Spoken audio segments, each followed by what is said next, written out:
आज कौन सा चैप्टर करना है बताएं? Heredity and evolution. ठीक है, लास्ट टाइम हमने क्या किया था? कोई बता सकता है? Control and control and coordinate. Coordination. Control and coordination, good, very good. ठीक है, स्क्रीन विजिबल है सबको? Yes sir. Sir sir okay, ठीक है, चलिए देखिए। सो आज जो हम चैप्टर स्टार्ट करने वाले हैं that is heredity and evolution. ठीक, सो ये चैप्टर जो है आपके क्लास 10th का चैप्टर है और काफी इंपॉर्टेंट चैप्टर है। ठीक है, आपके बोर्ड्स के लिहाज से भी काफी इंपॉर्टेंट है और आपके एंट्रेंस के लिहाज से भी काफी इंपॉर्टेंट चैप्टर है। इस चैप्टर का एक प्री रिक्विजिट है क्या कि आपने 9th क्लास में डाइवर्सिटी पढ़, बट जिन्होंने नहीं भी पढ़ा है तो कोई दिक्कत की बात नहीं है। ठीक है, उसको बीच बीच में कवर करते रहेंगे। बट अगर डाइवर्सिटी आपने पढ़ रखा है तो आपको और अच्छे से समझ में आएगा ये चैप्टर। ठीक, तो चलिए स्टार्ट करते हैं। तो जैसे यहाँ पे आपको नाम दिख रहा है, चैप्टर का नाम हमें दिख रहा है, that is heredity and evolution. So what do you mean by heredity? कोई बता सकता है? हेरिडिटी से आपको क्या समझ में आता है? What do you mean by heredity? Inherent trade sir, जो हमें सर हमारे पेरेंट्स से मिले, जो हमें हमारे पूर्वजों से मिलता है। Good, very good.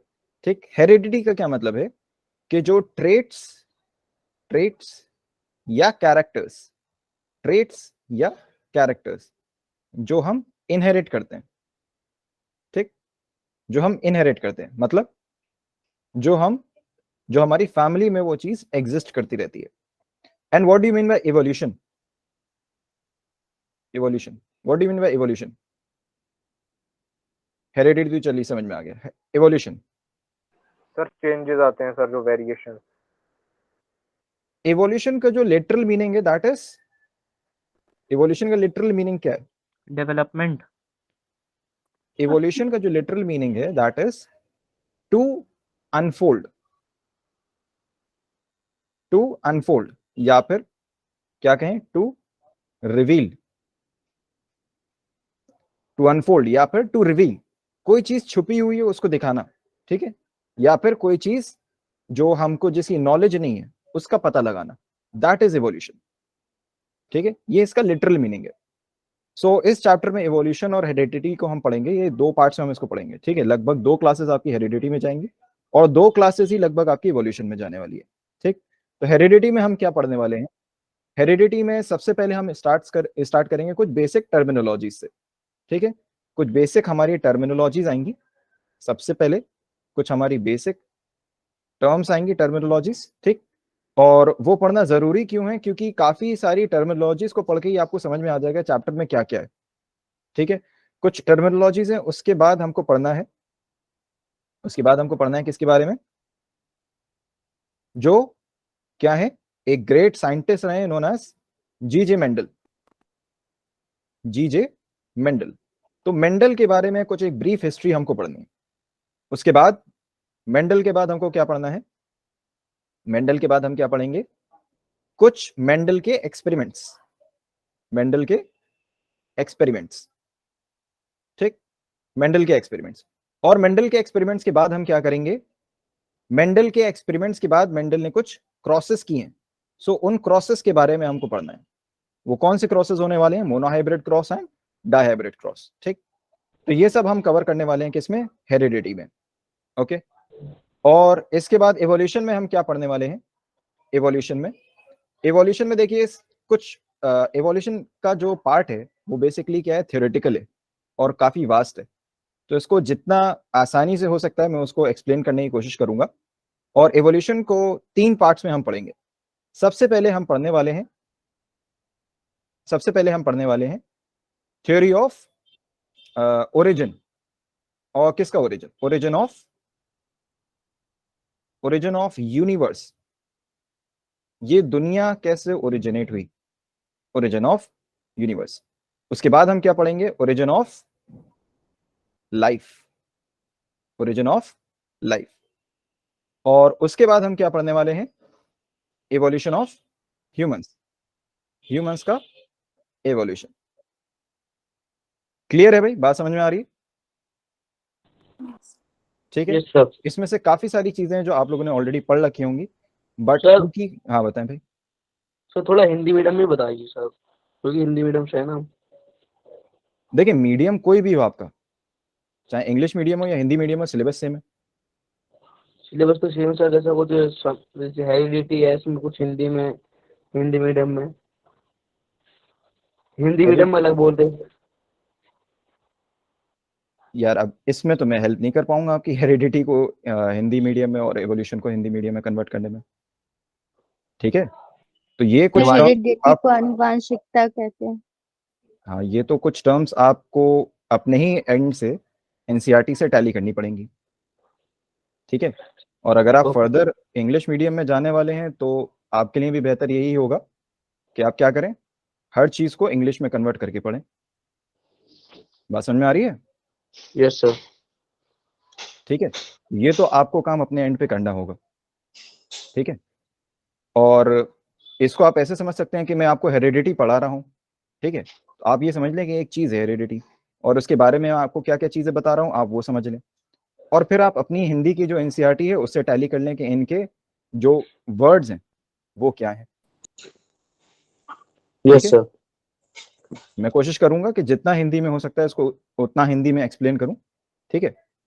लेकिन फिर भी आपको अपने एंड से काफी मेहनत करनी होगी इस चीज में, ठीक है, वर्ड्स को कन्वर्ट करने में, यस सर। ठीक है। चले तो इसको हम स्टार्ट करते हैं। सो फर्स्ट यहाँ पे बात आ जाती है, तो पहले तो देखिए एक ब्रीफ हम पढ़ लेते हैं हेरिडिटी में जाने से पहले, कि सबसे पहले आप लोग को मैं ये देख लूं कि कितना आइडिया है हेरिडिटी का। देखें, सपोज ये एक सेल है, ठीक है, और सेल में ये क्या है, सेंटर में क्या है, न्यूक्लियस है, ठीक है। सेल में सेंटर में क्या है, न्यूक्लियस है। ये जो सेंटर में चीज है इसी को हम क्या कहते हैं, न्यूक्लियस। क्या कहते हैं हम इसको, न्यूक्लियस। ओके, न्यूक्लियस की अगर हम बात करें तो न्यूक्लियस के ऊपर एक मेम्ब्रेन होती है, that is known as nuclear membrane. Nuclear membrane, ठीक। और न्यूक्लियर मेम्ब्रेन की अगर हम बात करें तो न्यूक्लियर मेम्ब्रेन जो है वो कंटिन्यूअस नहीं होती। बात समझ में आ रही है? बात समझ में आ रही है भाई? न्यूक्लियर मेम्ब्रेन कंटिन्यूअस नहीं होती। यहां पे देख रहे हैं बीच में गैप है, यहाँ पे भी गैप है, यहाँ पे भी गैप है, ठीक है। तो ये गैप आपको क्या बता रहा है कि न्यूक्लियर मेम्ब्रेन कंटिन्यूअस नहीं है, लगातार नहीं है, बीच में उसमें गैप आ रहा है, ठीक है। तो न्यूक्लियर मेम्ब्रेन कैसी होती है, डिसकंटिन्यूअस। कैसी होती है, डिसकंटिन्यूअस, ठीक है भाई। और ये जो बीच में गैप होते हैं, ये जो बीच में गैप होते हैं इनको क्या कहते हैं, क्या कहते हैं इनको, न्यूक्लियोपोर्स। न्यूक्लियोपोर्स, ठीक है भाई। और ये जो आप न्यूक्लियस में देख रहे हैं थ्रेड लाइक मटेरियल, ठीक है, ये जो धागे धागे से देख रहे हैं, फाइबर से जो देख रहे हैं, थ्रेड लाइक मटेरियल, इन्हीं को हम क्या कहते हैं, इन्हीं को हम क्या कहते हैं बताएं भाई? नहीं, क्रोमोसोम नहीं कहते, क्रोमेटिन। क्रोमैटिन कहते हैं। गुड, किसने बताया, किसने बताया, क्रोमैटिन किसने बताया भाई? Mohammad Faizan sir. Good, very good, ठीक है। क्या कहते हैं, क्रोमैटिन कहते हैं, क्रोमैटिन फाइबर्स कहते हैं, क्रोमैटिन फाइबर्स, ठीक। अब बात समझे भाई, जब सेल डिवीजन का टाइम आता है, जब सेल डिवाइड होने वाला होता है, तो उस टाइम पे क्या होता है कि ये जो क्रोमैटिन फाइबर्स हैं, ये जो क्रोमैटिन फाइबर्स हैं, ये क्या करते हैं, ये कंडेंस होते हैं। क्या होते हैं ये, कंडेंस होते हैं। ये पास में आते हैं और कंसंट्रेट होते हैं, कंडेंस होते हैं, और कंडेंस होके ये क्या बना लेते हैं, क्या बना लेते हैं, क्रोमोसोम्स। क्या बना लेते हैं, क्रोमोसोम्स, ठीक। तो ये बात समझ में आ रही है, न्यूक्लियस के अंदर हर टाइम हर वक्त क्रोमोसोम्स मौजूद नहीं होते। बात समझ में आ गई भाई? Yes sir. तो न्यूक्लियस के अंदर हर वक्त क्रोमोसोम्स मौजूद नहीं होते। क्रोमोसोम्स कब होते हैं न्यूक्लियस में? सेल डिवीजन होता है। सेल डिवीजन के टाइम पे। सेल डिवीजन के टाइम पे ही खाली क्रोमोसोम्स मौजूद होते हैं, वरना क्रोमोसोम्स नहीं होते। क्रोमैटिन फाइबर्स होते हैं। क्रोमैटिन फाइबर्स सेल डिवीजन के टाइम पे कंडेंस होते हैं और किस में कन्वर्ट हो जाते हैं? क्रोमोसोम्स में। ठीक है, बात समझ में आ गई भी? क्रोमोसोम्स की अगर हम बात करें, क्रोमोसोम्स की अगर हम बात करें तो क्रोमोसोम्स कुछ इस तरीके के होते हैं, पेयर में होते हैं। ठीक, क्रोमोसोम्स के पेयर अवेलेबल होते हैं। तो एक हम कहते हैं कि एक तो है हमारा मैटरनल क्रोमोसोम, और एक को हम कहते हैं एक क्या हमारा पैटर्नल क्रोमोसोम। एक है मैटरनल जो क्या है, एक पेरेंट से आया है, पैटर्नल एक पेरेंट से आया है। बात समझ में आ रही है? Yes, sir. ठीक है, तो ये क्या बन जाता है? Pair of chromosomes. ये क्या बन जाता है? Pair of chromosomes. Pair of chromosomes. ठीक है, सेल डिवीजन में ज्यादा डेप्थ में नहीं जाना है। ठीक है, पहले एक और इसमें एक टॉपिक हुआ करता था सेल डिवीजन में, प्री फेस, एनाफेस। ठीक है, माइटोसिस और मियोसिस की और एक्सपेंशन थे आपके सिलेबस में। जो सेल डिवीजन के टाइम पे दो प्रोसेसेस, मेजर प्रोसेसेस होते हैं, माइटोसिस और मियोसिस, तो उसका और एक्सपेंशन था। ठीक है, prophase, anaphase, P phase, M phase, A phase, T phase, इस तरीके के, टीलोफेस, एनोफेस। तो इस तरीके के काफी सारे फेसेस थे, उनका डिस्कशंस था, उनके डिस्कशंस थे। अब जो है वो सिलेबस से हटा दिया गया। ठीक है, तो वो जो पूरा टॉपिक है वो अब सिलेबस में नहीं है आपके, लेकिन उसके क्वेश्चंस आपको अब भी देखने को मिल जाएंगे। जो आपको क्या कहते हैं, गाइड्स वगैरह मिलेंगी मार्केट में जो अवेलेबल होती हैं एंट्रेंस के पर्पसेस से, तो उनमें आपको क्वेश्चंस अब भी देखने को मिलेंगे, क्योंकि वो पुराने क्वेश्चंस हैं। बात समझ में आ रही है भाई? तो इस चीज को याद रखिएगा कि ये चीज अब सिलेबस से हटा दी गई है, अब सिलेबस में नहीं है। तो अननेसेसरी उसको पढ़ने का कोई फायदा नहीं है, जब टाइम आएगा तब पढ़िएगा। ठीक है, लेकिन माइटोसिस, मियोसिस बस आप नाम याद रख सकते हैं। खैर, सेल डिवीजन के टाइम पे क्या होता है? क्रोमोसोम्स का फॉर्मेशन होता है और क्रोमोसोम के पेयर बनते हैं। एक होता है आपका पैटर्नल क्रोमोसोम और एक होता है मैटरनल क्रोमोसोम। ठीक, क्रोमोसोम्स की अगर हम बात करें तो क्रोमोसोम्स हमारे बॉडी में कितने होते हैं? ह्यूमंस में कितने क्रोमोसोम्स होते हैं? 23 46 का pair sir. Good, 23 pairs. 23 pairs का क्या मतलब हो गया? टोटल कितने हो गए? 46 46। Good, very good. अच्छा, इन 23 पेयर्स में, ये मैंने क्वेश्चन पूछा था अभी आपकी ऑफलाइन क्लास में। ठीक है, तो स्टूडेंट्स ने गलत बताया था। बताएं भाई, आप लोग सही बता पाएंगे नहीं बता पाएंगे? 23 पेयर्स में दो डिवीजन है। 22 पेयर्स अलग होते हैं और Yes, एक पेयर क्रोमोसोम्स का अलग होता है। तो ये जो पेयर है अलग, XY और इसको सर कहते हैं- XX हाँ, XY इसको क्या कहते हैं? ऑटोसोम सेक्स हाँ, क्रोम सेक्स क्रोमोसोम। और ये 22 पेयर्स क्या होते हैं हमारे? ऑटोसोम। ऑटोसोम। ठीक है, गुड, वेरी गुड। चलो, ऑफलाइन से ज्यादा नॉलेज है भाई। चलें, बात समझ में आ गई है? इतनी बातें सब क्लियर है? Yes sir. ठीक है। अच्छा, एक और चीज देखें, जो क्रोमोसोम्स होते हैं, क्रोमोसोम्स जो होते हैं ये हमारे किस किस चीज के बने होते हैं? जो बेसिक यूनिट होता है वो क्या होता है? DNA protein DNA. ठीक है, प्रोटीन। हाँ, और इसमें बेसिक में नहीं जाना है, अमाइनो एसिड्स वगैरह पे नहीं जाना है। ठीक है, डीएनए होता है। ठीक है, अब डीएनए के स्ट्रक्चर पे नहीं जाना है। ठीक है, डीएनए से और छोटी यूनिट हमें नहीं चाहिए, फंक्शनल यूनिट डीएनए। ठीक है भाई, बात समझ आ गई? तो क्रोमोसोम्स का बेसिक यूनिट क्या हो गया? डीएनए। डीएनए क्या होता है? डीएनए एक, हम कह सकते हैं एक चीज है, एक प्रोडक्ट है जो हमारे पूरी बॉडी के जेनेटिक कोड को स्टोर करके रखता है। ठीक है, बात समझ में आ गई? जेनेटिक कोड क्या है? जेनेटिक कोड क्या है? हमारी बॉडी का जेनेटिक कॉन्स्टिट्यूशन। हमारी बॉडी का जेनेटिक कॉन्स्टिट्यूशन क्या मतलब? आई कलर हो गया, हेयर कलर हो गया, बॉडी का कॉम्प्लेक्शन हो गया, बॉडी वेट, ठीक है, हाइट वगैरह वगैरह, जितनी चीजें हैं आपकी बॉडी में, जो जो डेवलपमेंट्स होने, उन सब का डेटा जहां स्टोर होता है वो क्या चीज है? डीएनए। बात समझ में आ रही है भाई? ठीक है, तो उन सब का डेटा जहां स्टोर होता है वो क्या है? डीएनए है।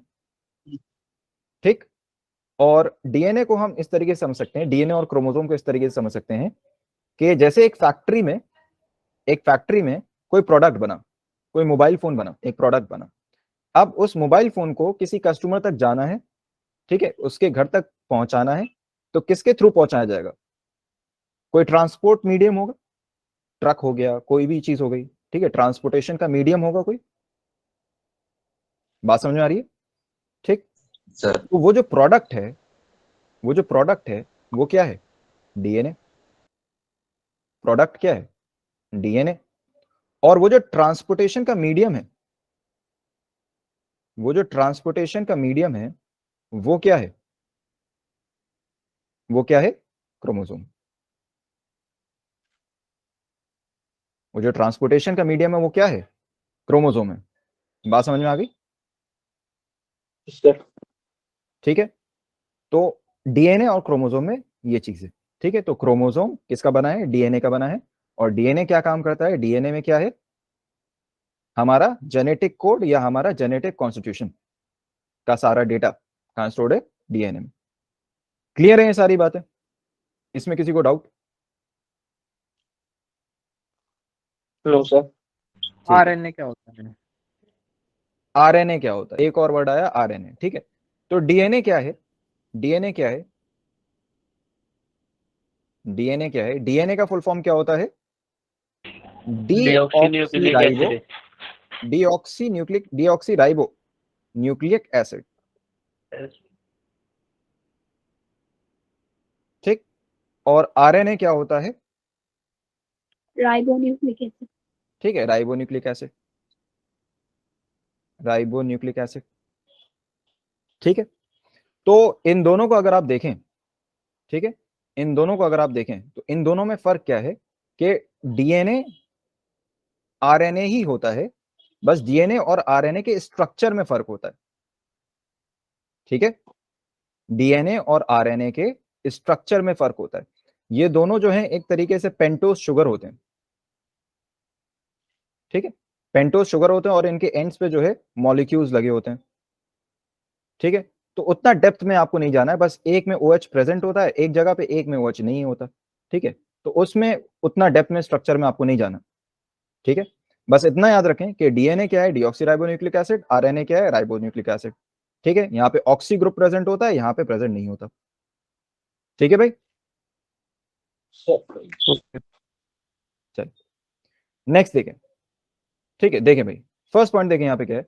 When the division of cell occurs, मतलब सेल डिवीजन जब होता है तो क्या होता है? Chromatin denses to form chromosomes, अभी बताया। सेल डिवीजन के टाइम पे क्या होता है? क्रोमैटिन कन्वर्ट हो जाता है किसमें? क्रोमोसोम्स में, ठीक है। क्रोमोसोम की अगर हम बात करें तो क्रोमोसोम क्या है? Chromosomes are not always present in the nucleus, ठीक है। अभी मैंने आपको बात बताई कि क्रोमोसोम्स हमेशा प्रेजेंट नहीं होते, ठीक है। Are not present in the chromosome in the nucleus, ठीक। कब प्रेजेंट होते हैं? सेल डिवीजन के टाइम पे प्रेजेंट होते हैं। अब एक और वर्ड आया, जीन, ठीक। जीन क्या है भाई? जीन क्या है, कोई बताएगा? वैसे तो लिखा हुआ है। डीएनए।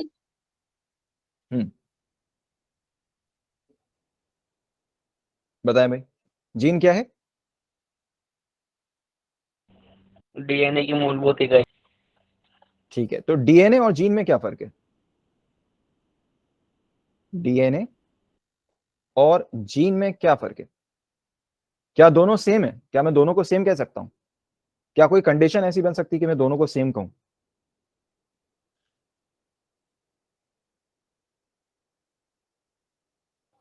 बताएं भाई, क्या इन दोनों को सेम कहा जा सकता है? Yes sir. कब?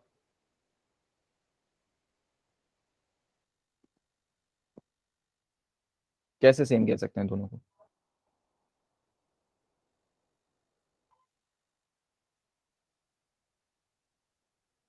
सर ये हेरिडिटी कैरेक्टर्स की यूनिट है।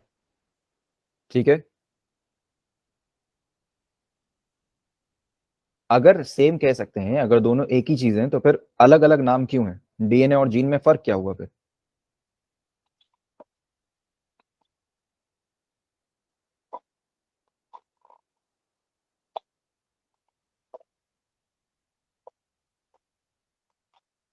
देखें भाई, होता क्या है? डीएनए क्या है? अभी हमने डिस्कस किया डीएनए क्या है, डीएनए क्या है, डीएनए क्या है, एक पार्ट है किसका, क्रोमोसोम का पार्ट है, ठीक है, जो कि क्या करता है, हमारा जेनेटिक कोड स्टोर करके रखता है, हमारा जेनेटिक कोड स्टोर करके रखता है, ठीक। जीन क्या है, जीन क्या है, जीन वो पार्ट है किसका, क्रोमोसोम का,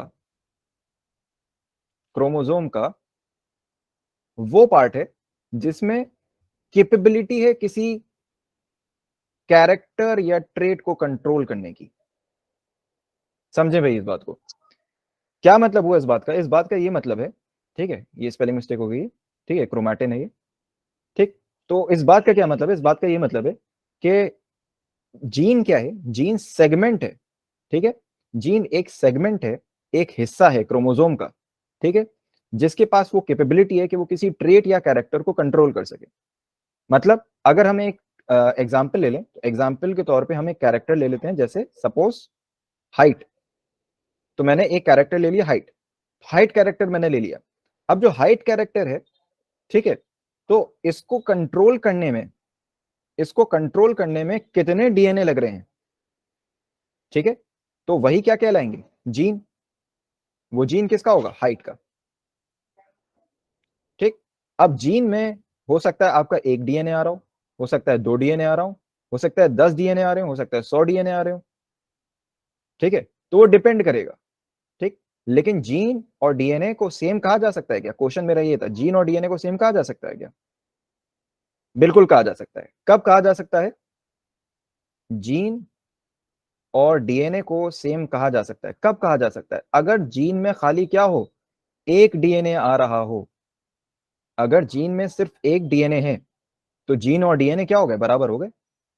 जीन कोई अलग चीज नहीं है, बात को समझें, जीन कोई अलग चीज नहीं है, जीन क्या है, डीएनए ही है, ठीक है, जीन डीएनए ही है, ठीक है, लेकिन सेगमेंट है डीएनए का, ठीक है। अब उसमें हो सकता है एक डीएनए आ रहा हो, 2 डीएनए आ रहे हो, 10 आ रहे हो, 100 आ रहे हो, ठीक है। कंडीशन क्या है कि वो किसी ट्रेट या कैरेक्टर को कंट्रोल कर रहा हो, वो जो पूरा सेगमेंट है वो किसी ट्रेट या कैरेक्टर को कंट्रोल कर रहा हो, ये कंडीशन है।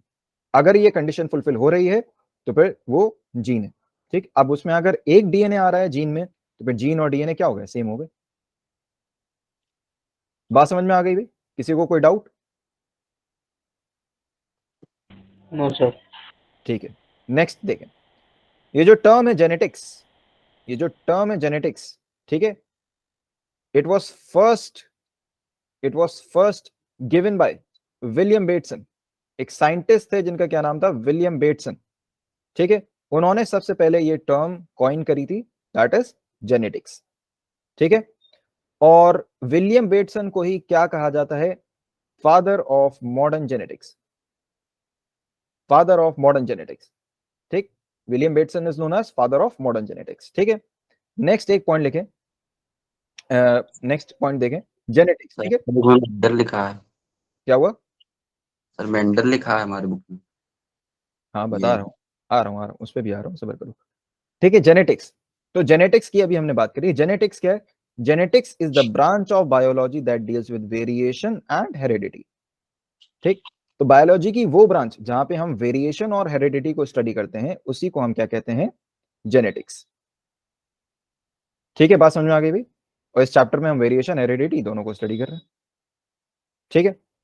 नाउ, तो ये तो बात हो गई विलियम बेटसन की, और विलियम बेटसन को हम क्या कहते हैं, father of modern genetics. Next बात आ जाती है father of classical genetics, father of classical genetics. Classical genetics जो कोर जेनेटिक्स है, जेनेटिक्स का कोर जहां से स्टार्ट हुई है, ठीक है, जो बेस है जेनेटिक्स का, so this was given by Gregor John Mendel, G J. Mendel, and he is known as the father of classical genetics, ठीक है। Gregor John Mendel, G J. Mendel is known as the father of classical genetics. Clear है भाई, वही चीज यहां repeat होगा, father of modern genetics is William Bateson, ठीक। अब क्वेश्चन ये है कि अगर ये क्वेश्चन आ जाता है, आपसे ये पूछा जाए कि फादर ऑफ जेनेटिक्स क्या है, ना मॉडर्न पूछा जा रहा है ना क्लासिकल पूछा जा रहा है, ठीक है, तो आप क्या आंसर देंगे, ग्रेगर जॉन मेंडल। मेंडल, ठीक है, जी.जे. मेंडल। क्लियर है, आगे देखें भाई, ठीक है, नेक्स्ट देखें भाई, अब बात करते हैं हम वेरिएशन की। ठीक, वेरिएशन की हम बात करते हैं। तो वेरिएशन का क्या मतलब है? वेरिएशन का क्या मतलब है? Variety, variety. ठीक, क्या होता है वैरायटी? कभी शॉपिंग करने गए हैं, अलग अलग वैरायटी के क्लोथिंग ब्रांड्स देखे होंगे, तो वैरायटी क्या है? क्या मतलब होता है वैरायटी का?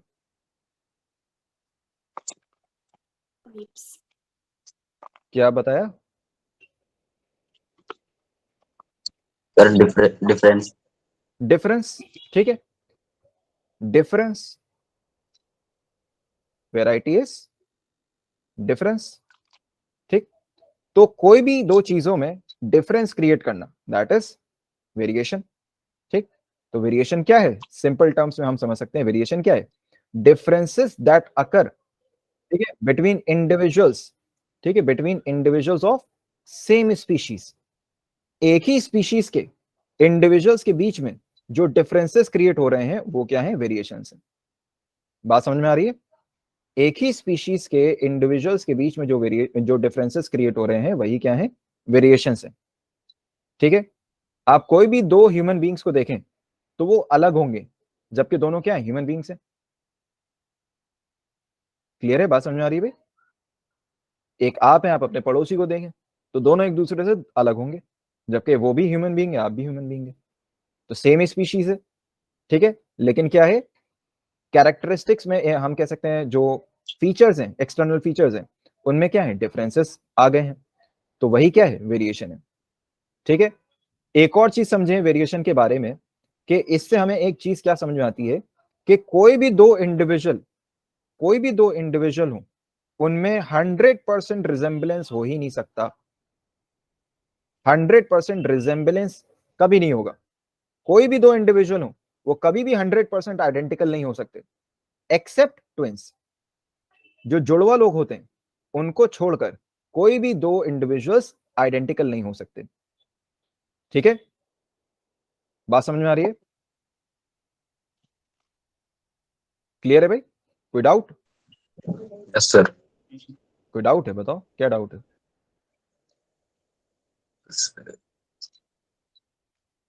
पूछो। सर ये फिर से बता दीजिए, रिपीट कर दीजिए एक बार। मैंने ये बताया कि वेरिएशन क्या है? डिफरेंसेस। ठीक है, जो अलग अलग डिफरेंसेस क्रिएट होते हैं वही क्या है? वेरिएशंस। तो वेरिएशंस क्या है? एक सेम स्पीशीज के लोगों में जो डिफरेंसेस क्रिएट हो रहे हैं वही क्या है? वेरिएशंस। जैसे आप हो और एक आपका पड़ोसी होगा, या आप हो, आपके दोस्त होंगे।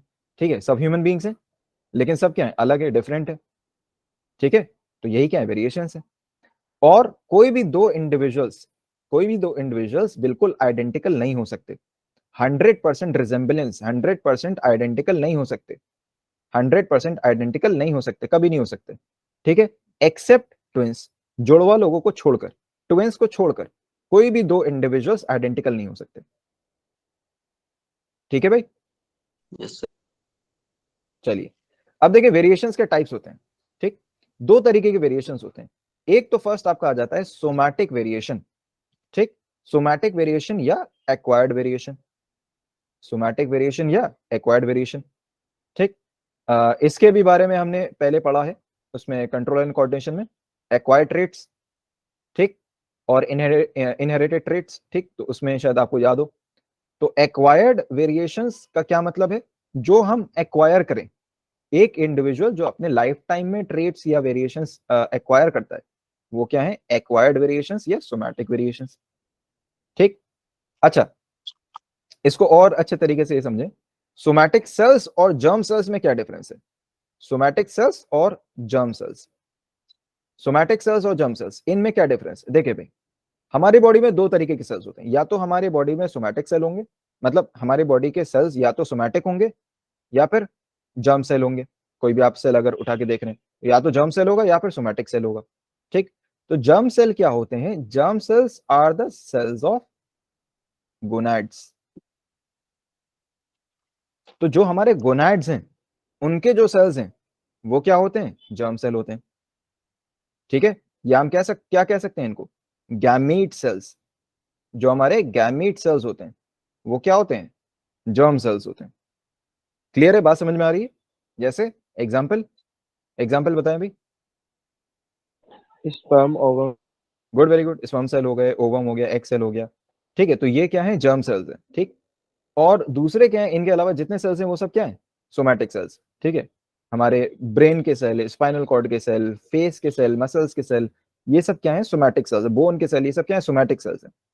ठीक है, अच्छा एक चीज यहाँ पे ये समझें कि अगर आपके लाइफ टाइम में, ठीक है, कोई चेंज आता है जो आपके गैमीट सेल या जर्म सेल में आया है, ठीक है, अगर आपकी बॉडी में जर्म सेल में कोई चेंज आता है तो फिर वो जो चेंज है वो आपके फर्दर ऑन ऑफ स्प्रिंग्स में भी कैरी ऑन होगा। ठीक है, आपके आने वाली जनरेशंस में वो चीज कैरी ऑन होगी। बट अगर कोई चेंज आपके सोमैटिक सेल्स में आया है, अगर कोई चेंज आपके सोमैटिक सेल्स में आया है तो फिर वो चेंज आपके फर्दर ऑन जनरेशंस में कैरी ऑन नहीं होने वाला। ठीक है, एग्जांपल से समझिए। जैसे अगर कोई इंडिविजुअल है, उसका एक्सीडेंट हो गया, ठीक है, एक्सीडेंट हो गया और हार्ट टूट गया, ठीक है, तो उसकी जो ऑफस्प्रिंग होगी, ठीक है, उसके जो नेक्स्ट जनरेशन होगी, क्या उसमें भी जो इंडिविजुअल्स पैदा होंगे क्या उनके भी हार्ट टूटे हुए होंगे? No sir. नहीं होंगे। क्यों? क्योंकि उसकी बॉडी में जो चेंज आया है वो कहां पे आया है? सोमैटिक सेल में आया है। ठीक है, और ये सोमैटिक सेल का चेंज जो है ये एक्वायर्ड है, ये फर्दर ऑन जनरेशंस में कैरी नहीं होगा। बात समझ में आ गई भी? Yes sir. ठीक है, इससे और ज्यादा आसानी से क्या समझाऊं? ठीक, तो सोमैटिक सेल्स आपके क्या है? सोमैटिक वेरिएशंस क्या है? वो वेरिएशन जो सोमैटिक सेल्स में आते हैं। Those variations developed in the somatic cells are called somatic. ठीक है, cells of body, somatic cells क्या होते हैं? Cells of body except germ cells या सेल्स ऑफ गोनाड। ठीक, गोनाड सेल्स को हटा के जो सेल्स हैं वो क्या है? Somatic cells. This variation is not carried, ठीक, not carried to next generation. बात समझ में आ गई? अगली जनरेशन में ये चेंज कैरी ऑन नहीं होगा। It disappears with the death of the individual. अगर इंडिविजुअल की डेथ हो गई, अगर इंडिविजुअल की डेथ हो गई तो फिर वो क्या होगा? डिसअपियर हो जाएगा। ठीक है, it is also called acquired variation. It is acquired by an individual in one's life time. आपकी लाइफ टाइम में जो आप चेंज एक्वायर कर रहे हैं वही क्या है? Acquired variation. ठीक, नेक्स्ट क्या है? Germinal variation. जर्मिनल वेरिएशन क्या है? जर्मिनल वेरिएशन क्या है? वो वेरिएशन जो कहां पे डेवलप होते हैं? Variation that are developed in the germ cell, जो जर्म सेल में डेवलप होते हैं वो क्या है? Germinal variation. और ये वेरिएशंस इनहेरिटेबल होते हैं। ये वेरिएशंस इनहेरिटेबल होते हैं, मतलब ये generation to generation, generation to generation ये कैरी ऑन होते रहेंगे। ठीक, ये जो वेरिएशंस हैं, these variations can only end in the case such that the parent dies or there is no offspring. इन वेरिएशन को खत्म करने का एक ही तरीका है, क्या? या तो जो पेरेंट है उसकी डेथ हो जाए, जो पेरेंट है उसकी क्या हो जाए? डेथ हो जाए, या फिर उसके कोई ऑफस्प्रिंग ना हो। ठीक है, कोई ऑफस्प्रिंग ना हो या फिर पेरेंट की डेथ हो जाए तो फर्दर ऑन जाहिर सी बात है फिर कैसे कैसे कैरी होगा? ठीक है, तो वो वेरिएशन फर्दर ऑन जनरेशन में कैरी ऑन नहीं होगा। ठीक, और कोई तरीका नहीं है, और कोई तरीका नहीं है इसको खत्म करने का। ठीक है, अच्छा एक क्वेश्चन देखें, एक क्वेश्चन है ये और काफी पॉपुलर क्वेश्चन है। ठीक है, इसका आंसर बताएं भाई, इसका आंसर बताएं भाई।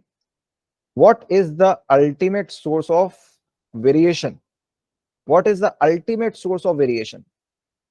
माइटोसिस, मियोसिस, क्रॉसिंग ओवर या म्यूटेशन? बताएं भाई क्या आंसर होगा? A B C D, options बताएं भाई। Option A, option B, option C, option D, क्या आंसर होगा? म्यूटेशन एक आंसर आया, डी। और बताएं भाई। म्यूटेशन एक और आंसर आया, डी। और बताएं भाई।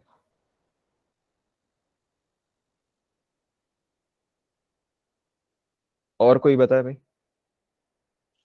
वेरिएशन का अल्टीमेट सोर्स क्या हो सकता है?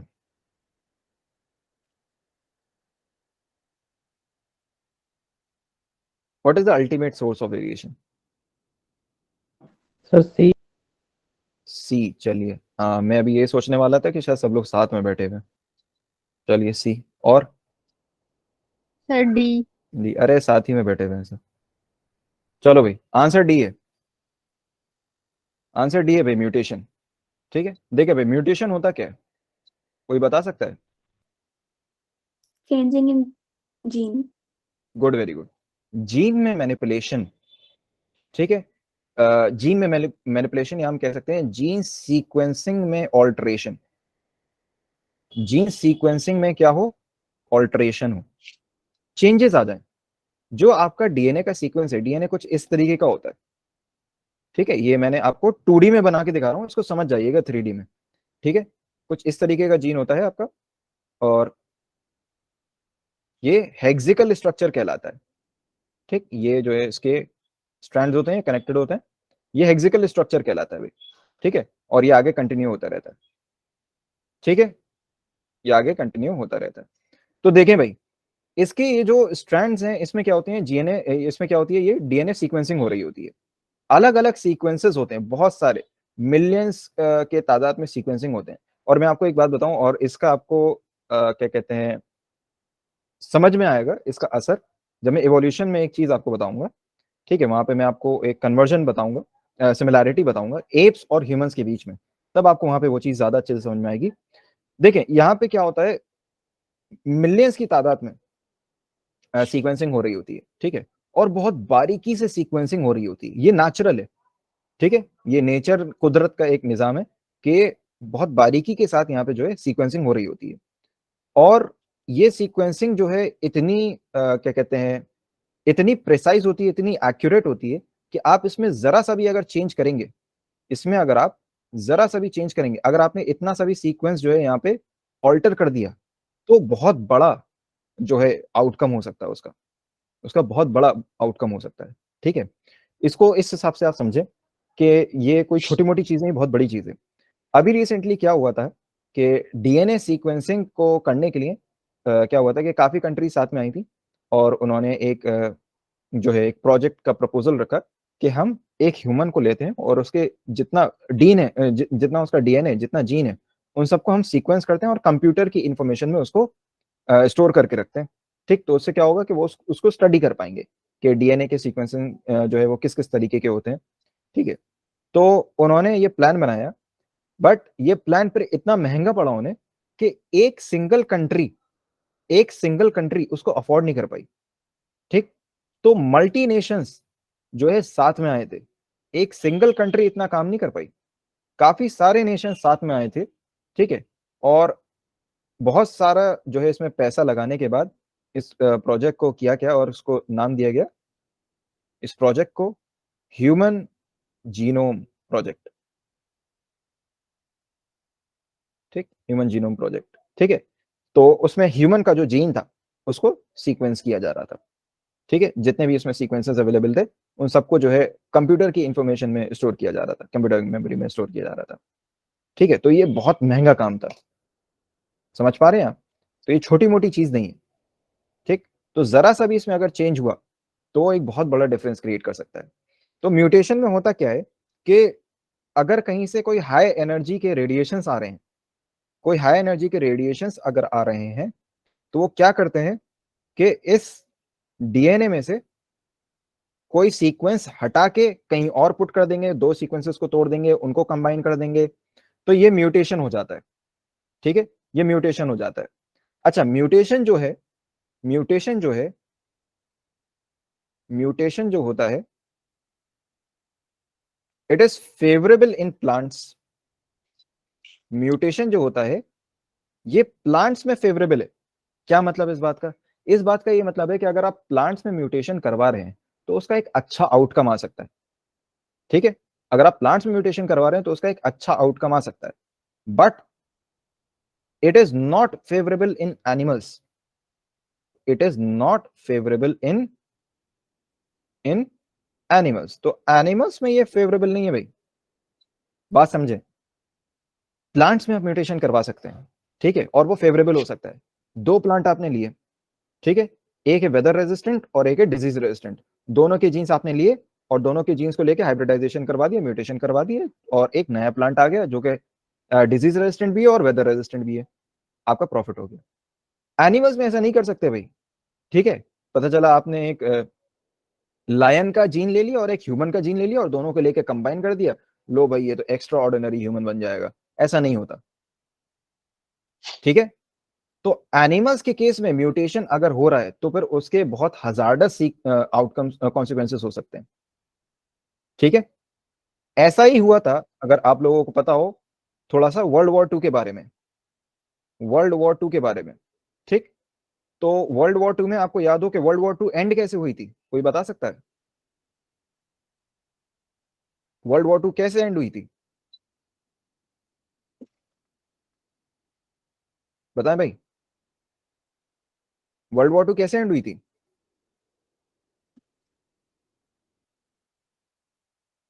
याद नहीं भाई?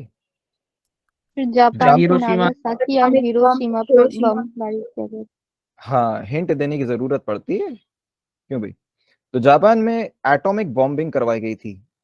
ठीक है, यूएसए ने जापान पे एटॉमिक बॉम्ब ब्लास्ट करवा दिए थे। ठीक है, जापान की 2 सिटीज पे, हिरोशिमा और नागासाकी पे। ठीक, और एटॉमिक बॉम्ब को आपको पता है एटॉमिक बॉम्ब के बारे में कि उसका एक बहुत बड़ा एक्सप्लोजन होता है। ठीक, तो आसपास के जितने लोग थे वो सब जो है बिल्कुल इवेपोरेट हो गए थे। ठीक है, आसपास के लोग। बट इंपॉर्टेंट पॉइंट क्या है कि सिर्फ आसपास के लोग नहीं मरे थे, किलोमीटर्स दूर जो लोग थे, जहां तक एटॉमिक बॉम्ब के मतलब क्या कहते हैं उसका इफेक्ट नहीं पहुंचा एटॉमिक बॉम्ब का, उन लोग की भी डेथ हो गई। ठीक है, और उन लोगों में काफी ज्यादा जो है हम कह सकते हैं एबनॉर्मेलिटीज पैदा हो गई। क्यों, किस चीज की वजह से, किस चीज की वजह से, कोई बता सकता है? रेडिएशन। एग्जैक्टली, रेडिएशन की वजह से। ठीक, रेडिएशन की वजह से। क्यों, रेडिएशन ने क्या किया, उनके डीएनए में क्या कर दिए, म्यूटेशंस कर दिए। बात समझ में आ रही है? तो वहां पे लोग जो आगे आने वाली जो जनरेशन्स पैदा हुई वो ऐसी पैदा हुई, किसी का हाथ टेढ़ा है, किसी का मुंह टेढ़ा है, तो ये सब जो है प्रॉब्लम्स होती हैं म्यूटेशंस में। बात समझ में आ रही है भाई? तो म्यूटेशन प्लांट्स में फेवरेबल होते हैं, एनिमल्स में फेवरेबल नहीं होते। क्लियर है, कोई डाउट? No sir. चलिए आगे बढ़ते हैं। देखिए भाई, अब यहाँ पे हम कुछ पढ़ते हैं बेसिक टर्मिनोलॉजीज के बारे में। ठीक, कुछ बेसिक टर्मिनोलॉजीज, और ये टर्मिनोलॉजीज जानना हमारे लिए बहुत इंपॉर्टेंट है। क्यों, क्योंकि ये बार बार यूज होंगी इस पूरे चैप्टर में। तो एक बार इन सबको हम इकट्ठा पढ़ लेंगे तो फिर बार बार जो है कंफ्यूजन क्रिएट नहीं होगा। ठीक, तो पहली जो टर्म है जो हमें देखनी है दैट इज जीन। तो जीन के बारे में ऑलरेडी पढ़ चुके हैं। जीन जीन क्या है? It is a segment of DNA that controls a character. DNA का वो सेगमेंट जो किसी कैरेक्टर या ट्रेट को कंट्रोल कर सकता है, उसी को हम क्या कहते हैं? जीन कहते हैं। जो जीन टर्म है, the term gene was given bye Johansson. Johansson was a scientist जिन्होंने ये टर्म दी थी। ठीक, टर्म यूज किसने की थी? सॉरी, मेंडल ने क्या टर्म यूज की थी? मेंडल ने, ये बहुत इंपॉर्टेंट पॉइंट है भाई, ये बहुत इंपॉर्टेंट पॉइंट है, इसको याद रखिएगा। मेंडल ने जो टर्म यूज की है, ठीक है, जीन की जगह, वो क्या है? फैक्टर। फैक्टर। ठीक, और फैक्टर को ही हम क्या किस नाम से जान सकते हैं? एलिमेंट्स। ठीक, फैक्टर या एलिमेंट्स। अभी मैं आपको लॉ ऑफ इनहेरिटेंस वगैरह पढ़ाऊंगा, तो वहां पे देखिए हर जगह फैक्टर नाम आएगा, फैक्टर। ठीक है, क्यों? क्योंकि वो लॉ किसने दिए? मेंडल ने दिए। वो लॉ किसने दिए? मेंडल ने दिए, और मेंडल ने दिए इसलिए मेंडल के टर्म्स वहां पे यूज हो रही हैं। ठीक है, लेकिन आपको समझ जाना है वो फैक्टर क्या है? जीन है। ठीक है, और जीन क्या है? It is the basic unit of inheritance. It is the basic unit of inheritance. हम यहाँ पे डीएनए क्यों नहीं कह रहे?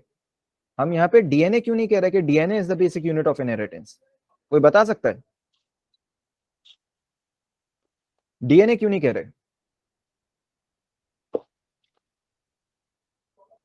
बताएं भाई, डीएनए क्यों नहीं बोल रहे हैं हम, जीन क्यों बोल रहे हैं? क्योंकि कैरेक्टर के लिए रिस्पॉन्सिबल रहता है। Good, very good. जीन जो है वो कैरेक्टर को कंट्रोल करने के लिए रिस्पॉन्सिबल है, डीएनए रिस्पॉन्सिबल नहीं है। ठीक है, जीन जो है वो सेगमेंट है जो कैरेक्टर्स को कंट्रोल कर रहा है। तो फंक्शनल यूनिट क्या हुआ? जीन हुआ, डीएनए थोड़ी हुआ। ठीक है, नेक्स्ट देखें, अलील। ठीक, अलील क्या है? देखें, अलील क्या है? जीन ही है। अलील क्या है? अलील जीन ही होता है। ठीक, लेकिन क्या है? जीन के डिफरेंट फॉर्म्स हैं। जीन के डिफरेंट फॉर्म्स को हम क्या कहते हैं? अलील कहते हैं। और इनको ही क्या कहा जाता है? अलीलोमॉर्फ। अलीलोमॉर्फ। अलीलोमॉर्फ। ठीक, अलील क्या है? Alternate forms of a gene. ठीक, alternate forms of a gene, इन्हीं को हम क्या कहते हैं? अलीलोमॉर्फ कहते हैं। क्लियर है भाई, बात समझ में आ गई? ठीक, एग्जाम्पल देखें, एग्जाम्पल जैसे अगर हम बात कर रहे हैं, सपोज हमने बात की एक कैरेक्टर की, ठीक है, और हम हाइट के कैरेक्टर की बात कर रहे हैं, चलिए यहां पे बना देता हूं, हम हाइट के कैरेक्टर की बात कर रहे हैं, ठीक, तो ये हाइट क्या है? हाइट क्या है? एक कैरेक्टर है, हाइट क्या है? कैरेक्टर है, ठीक, और इस कैरेक्टर के दो ट्रेट हैं, क्या? कि ये हाइट जो है वो टॉल हो सकती है या हाइट ड्वार्फ हो सकती है, और ये मैं किसकी बात कर रहा हूं? टी प्लांट की बात कर रहा हूं, ठीक है, हाइट जो है वो टॉल हो सकती है या ड्वार्फ हो सकती है, ठीक है, ये टॉल और ड्वार्फ क्या है? ये हैं ट्रेट, ये क्या है? ट्रेट है। तो कैरेक्टर क्या है? हाइट, और हाइट के अलग अलग फॉर्म्स हैं, क्या? हाइट टॉल हो सकती है और ड्वार्फ हो सकती है, तो ये क्या है? ट्रेट, ठीक। सिमिलरली, सिमिलरली बात को समझें कि हाइट का जो जीन है, ठीक, हाइट का जो जीन है, हाइट को हम क्या कंसीडर कर सकते हैं? जीन, हाइट को हम क्या कंसीडर कर सकते हैं? जीन, और जो इसके ट्रेट्स हैं, ठीक, उसके जो ट्रेट्स हैं, इनका जो जेनेटिक कॉन्स्टिट्यूशन है, टॉल का जेनेटिक कॉन्स्टिट्यूशन क्या होता है? कैपिटल टी, और ड्वार्फ का capital T small T, sorry small T, ठीक। तो ये जो कैपिटल टी और स्मॉल टी है, ये क्या है? ये कैपिटल टी और स्मॉल टी ये क्या है? अलील्स हैं, ये क्या है? अलील्स हैं। अलील क्या है? जीन के ही अलग अलग फॉर्म्स, ठीक। तो आपका जीन क्या था? जीन तो आपका हाइट का कैरेक्टर था, ठीक, लेकिन उसके अलग फॉर्म्स क्या है? एक है कैपिटल टी और एक है स्मॉल टी। क्लियर है? बात समझ में आ रही है भाई? ठीक है, तो हाइट का जो जीन है उसके दो अलीलिक फॉर्म्स हैं, क्या? एक है कैपिटल टी और एक है स्मॉल टी। क्लियर है भाई? बात समझ में आ रही है? कोई डाउट? कोई डाउट? No sir. ठीक है, आगे देखें कैरेक्टर, ठीक, कैरेक्टर देखें, कैरेक्टर क्या है? एनी मेजर सिग्निफिकेंट मॉर्फोलॉजिकल और फिजियोलॉजिकल एक्सप्रेशन, ठीक है, इज कॉल्ड कैरेक्टर। कोई भी एक सिग्निफिकेंट मेजर मॉर्फोलॉजिकल, मॉर्फोलॉजिकल मतलब जो आउटर बॉडी से रिलेटेड हो, ठीक, फिजियोलॉजिकल जो फिजिकल चीज से रिलेटेड हो, ठीक है, हमारे फिजिकल अपीयरेंस से, उसका जो एक्सप्रेशन हो, that is known as character. अब कैरेक्टर में क्या क्या आ सकता है? कलर आ सकता है, ब्लड ग्रुप आ सकता है, हीमोग्लोबिन फॉर्मेशन आ सकता है, ठीक, अभी जैसे हमने बात की हाइट आ सकती है, ठीक, हाइट आ सकती है, और भी बहुत सारी चीजें आ सकती हैं। ये क्या है? कैरेक्टर्स हैं, ये क्या है? कैरेक्टर्स हैं। अगला देखें ट्रेट, ट्रेट अभी मैंने समझाया कि कैरेक्टर के ही अलग अलग forms, alternate forms, alternate forms किसके? कैरेक्टर के, इसी को ही हम क्या कहते हैं? ट्रेट कहते हैं, ठीक। Alternate forms of a character are called traits. Example, height की अगर हम बात करें तो हाइट एक कैरेक्टर है, और हाइट के जो फॉर्म्स हैं, दो फॉर्म्स, वो क्या है? टॉल और ड्वार्फ, ठीक, लंबा और बौना। तो ये क्या है? दो दो क्या है? ट्रेट्स हैं, दो क्या है? ट्रेट्स हैं, किसके? हाइट कैरेक्टर के। क्लियर है? बात समझ में आ गई भाई? बात समझ में आ गई? Yes sir.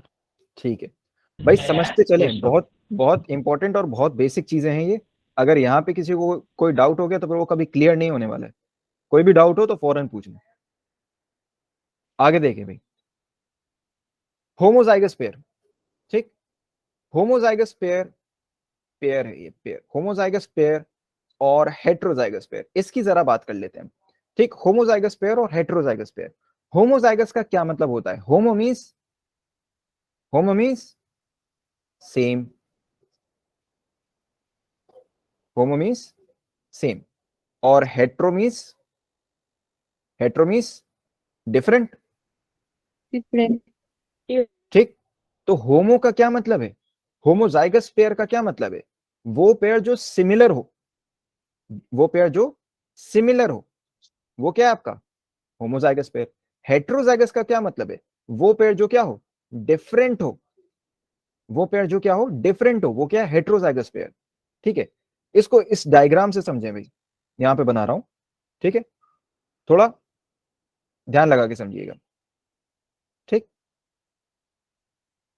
ये क्या है, एक क्रोमोसोम का पेयर है। सपोज ये पैटर्नल है और ये मैटरनल है, ठीक। ये आपका क्या हो गया, ये आपका क्या हो गया, पेयर हो गया। किसका, क्रोमोसोम का पेयर हो गया, पैटर्नल क्रोमोसोम और मैटरनल क्रोमोसोम, ठीक। क्रोमोसोम्स पे अलग अलग सीक्वेंसेस पे क्या प्रेजेंट होते हैं, अलील्स प्रेजेंट होते हैं, ठीक। सपोज एक पोजीशन पे यहां पे और यहां पे, ठीक, एक अलील प्रेजेंट है, एक अलीलिक पेयर प्रेजेंट है, ठीक। यहां पे इस वाले पे प्रेजेंट है कैपिटल टी और इस वाले पे प्रेजेंट है कैपिटल टी, ठीक है। ये क्या है, हाइट का है, हाइट का अलील है, ठीक है। सपोज एक और अलील है, वो हमें पता नहीं किस चीज का है, एस हम कह देते हैं उसको, एस, ठीक है। वो सपोज इस वाले सीक्वेंस पे प्रेजेंट है, यहाँ पे और यहाँ पे। तो यहाँ पे प्रेजेंट है कैपिटल एस और यहाँ पे प्रेजेंट है स्मॉल एस, ठीक है। या ये पता नहीं चल रहा है, ऐसे लिख देता हूं, ये है स्मॉल एस, ठीक है, ये है स्मॉल एस और ये है कैपिटल एस, ठीक। तो ये जो आपका पेयर है, ये जो आपका पेयर है, ये कैसा पेयर है, ये कैसा पेयर है, होमोजाइगस पेयर, होमोजाइगस पेयर। और ये जो पेयर है, ये कैसा पेयर है, हेट्रोजाइगस पेयर, हेट्रोजाइगस पेयर, ठीक है। बात को समझे भाई, होमोजाइगस पेयर और हेट्रोजाइगस पेयर क्या डिफरेंस है, डिफरेंस ये है, होमोजाइगस पेयर का क्या मतलब है कि सेम नेचर के एलीज प्रेजेंट हो। कैपिटल टी का क्या मतलब होता है, डोमिनेंट, ठीक है, हाइट का डोमिनेंट वाला, मतलब कैपिटल टी मतलब टॉल है, तो ये भी टॉल होगा और ये भी टॉल है, तो दोनों अलील सेम है, सेम अलील है, ठीक। तो वो क्या हो गया, होमोजाइगस पेयर हो गया। जो ये जो अलीलिक पेयर है, ये जो अलील का पेयर है, ये कैसा पेयर है, होमोजाइगस पेयर हो गया। और ये जो पेयर है, ये जो जोड़ा है अलील्स का, ठीक, कैपिटल एस और स्मॉल एस, तो ये क्या हो गए, डिफरेंट हो गए, अलग अलग हो गए, तो ये कैसा पेयर है, ये हेट्रोजाइगस पेयर हो गया, ठीक है। देखे भाई, होमोजाइगस पेयर को हम क्या कहते हैं, प्योर कॉम्बिनेशन, ठीक, प्योर कॉम्बिनेशन। तो when two alleles of an allelic pair are of similar nature it is called homozygous pair, ठीक है। यहाँ डायग्राम में आपको समझा दिया है। हेट्रोजाइगस पेयर को हम क्या कहते हैं, impure combination. So when two alleles of different nature of an allelic pair are of different nature, ठीक है, they are called heterozygous pair, ठीक। क्या कहते हैं हम उसको, heterozygous pair कहते हैं, ठीक। नेक्स्ट देखिए भाई, फिनोटाइप, फिनोटाइप, बात को समझे भाई, इंपॉर्टेंट है ये फिनोटाइप। फिनोटाइप याद रखें, दो चीजें होती हैं, एक है आपका फिनोटाइप और एक है जीनोटाइप, ठीक। तो एक है फिनोटाइप और एक है जीनोटाइप, ठीक। किसको क्या या कैसे याद रखना है, इसको आप ऐसे याद रख सकते हैं, P for physical, P for physical, physical क्या, फिजिकल अपीयरेंस, फिजिकल अपीयरेंस, वो अपीयरेंसेस जो फिजिकली दिखते हैं हमको, ठीक। और P फॉर ही क्या होता है, फिनोटाइप। और G फॉर क्या होता है, G फॉर क्या होता है, जेनेटिक कॉन्स्टिट्यूशन, आपका जेनेटिक कोड कह सकते हैं, जेनेटिक कॉन्स्टिट्यूशन कह सकते हैं, किस तरीके से आपके जीन जो है कंबाइन हो रहे हैं, वही क्या है, जेनेटिक कॉन्स्टिट्यूशन। और G फॉर जीनोटाइप, ठीक है। तो याद क्या रखना है, फिनोटाइप क्या होता है, देखें, फिनोटाइप क्या होता है, फिजिकल एक्सप्रेशन, फिजिकल एक्सप्रेशन क्या है, it is an expression of a particular trait या कैरेक्टर, ठीक है, पर्टिकुलर ट्रेट या character. It can be called as external appearance, it can be called as external appearance, कहा जा सकता है एक्सटर्नल अपीयरेंस, लेकिन खाली वहीं तक लिमिटेड नहीं है, एक्सटर्नल अपीयरेंस ही नहीं होता सिर्फ, ठीक है। इसमें क्या इंक्लूड हो सकता है, ब्लड भी आ सकता है इसमें, ब्लड प्रेशर आ सकता है इसमें, ठीक है। तो ये सब चीजें इसमें आ सकती हैं, तो एक्सटर्नल अपीयरेंस होता है, ठीक है, लेकिन और भी चीजें इसमें इंक्लूडेड होती हैं। मेजॉरिटी हम समझ सकते हैं कि जो फिजिकल अपीयरेंस है वही क्या है, फिनोटाइप है। फिजिकली जो चीज अपीयर हो रही है, जो चीज आ रही है निकल के, वो क्या है, फिनोटाइप है, जो हमें दिख रही है, जो हम देख सकते हैं, ठीक है। एक और पॉइंट इसमें देखिए, इंपॉर्टेंट क्या है, फिनोटाइप किस चीज का आउटपुट होता है, किस चीज की वजह से फिनोटाइप पे असर पड़ता है, मतलब क्या फैक्टर है जो फिनोटाइप को कंट्रोल करता है, आपका फिजिकल अपीयरेंस, ठीक है। फिजिकल अपीयरेंस, मैं एग्जांपल ले लूं हाइट, तो अब हाइट जो है आपकी वो किस पे डिपेंड करेगी, बताएं भाई, कौन बताएगा, हाइट अगर आपकी है तो वो हाइट आपकी किस पे डिपेंड करेगी, बताएं भाई, जीन्स पे डिपेंड करेगी, ठीक है, एग्जैक्टली आपके जीन्स पे डिपेंड करेगी, ठीक है। लेकिन, और जीन्स का क्या मतलब है, जीनोटाइप, ठीक। लेकिन क्या सिर्फ आपके जीनोटाइप पे डिपेंड करेगी, नहीं, आपके एक्सटर्नल फैक्टर्स भी कुछ होते हैं जिनको हम कहते हैं एनवायरमेंटल फैक्टर्स, उन पे भी हाइट डिपेंड करती है, ठीक है, मतलब उन पे भी आपके फिजिकल अपीयरेंसेस डिपेंड करेंगे। ठीक है, जैसे अगर हम हाइट की चलिए बात कर रहे हैं, तो हाइट की अगर हम बात कर रहे हैं तो एक तो होता है आपकी जीन, तो जो आपका जेनेटिक कॉन्स्टिट्यूशन है उसके उस हिसाब से आपकी हाइट ग्रो होनी है। सपोज आपको जीन्स मिले हैं कि आपकी हाइट होनी है 5'5", तो आपकी हाइट 5'5" होनी है। बट कुछ एक्सटर्नल एनवायरमेंटल फैक्टर्स होते हैं।